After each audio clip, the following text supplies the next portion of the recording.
त्र्यम्बकं यजामहे सुगन्धिं पुष्टिवर्धनम् उर्वारुकमिव बन्धनान् मृत्योर्मुक्षीयमामृता.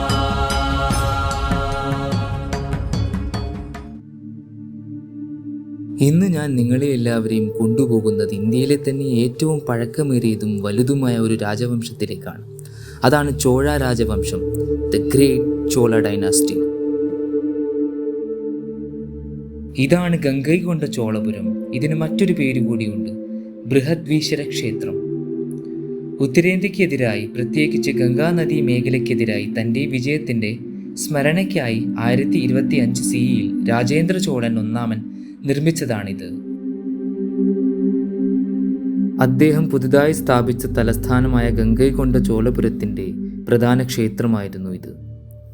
ചോള സാമ്രാജ്യത്തിൻ്റെ രാഷ്ട്രീയ സാംസ്കാരിക കേന്ദ്രമായിരുന്നു ഗംഗൈകൊണ്ട ചോളപുരം.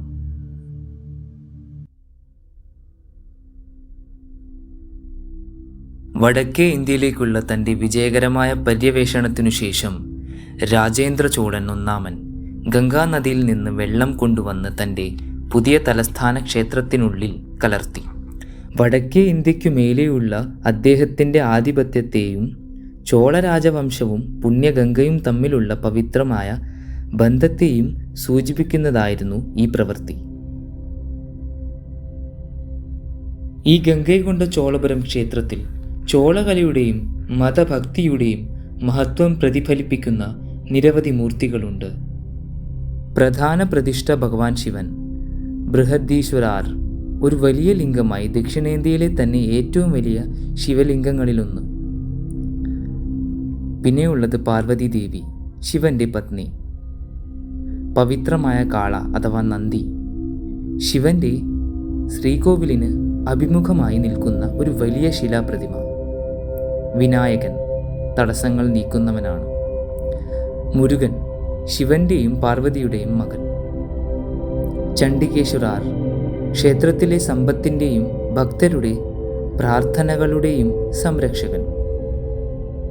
ദക്ഷിണാമൂർത്തി, സൂര്യൻ, ചന്ദ്രൻ, വിഷ്ണു, സപ്തമാതൃകകൾ, ദുർഗ, അർദ്ധനാരീശ്വരൻ, ചോളകാലത്തെ നവഗ്രഹങ്ങൾ എന്നിവയാണ് മറ്റു മൂർത്തികൾ.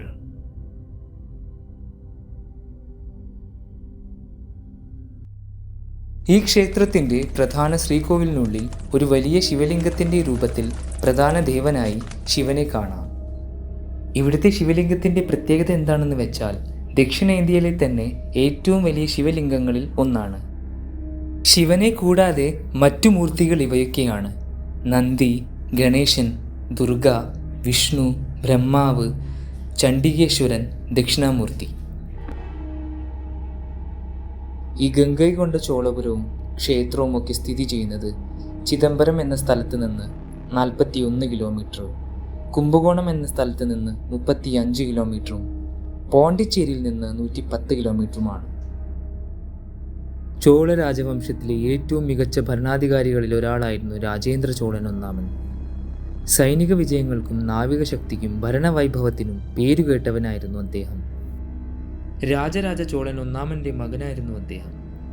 ചോള സാമ്രാജ്യത്തെ അതിൻ്റെ പരമാവധി ഭൂപ്രദേശത്തേക്ക് വികസിപ്പിച്ചു. ഒടുവിൽ രാജേന്ദ്ര ചോളൻ ഒന്നാമൻ 30 വർഷം ഭരിച്ചു. പിന്നീട് അദ്ദേഹത്തിൻ്റെ മകൻ രാജാധിരാജ ചോളൻ ഒന്നാമൻ അധികാരത്തിൽ വന്നു. ഇതാണ് ഇവിടുത്തെ കഥ.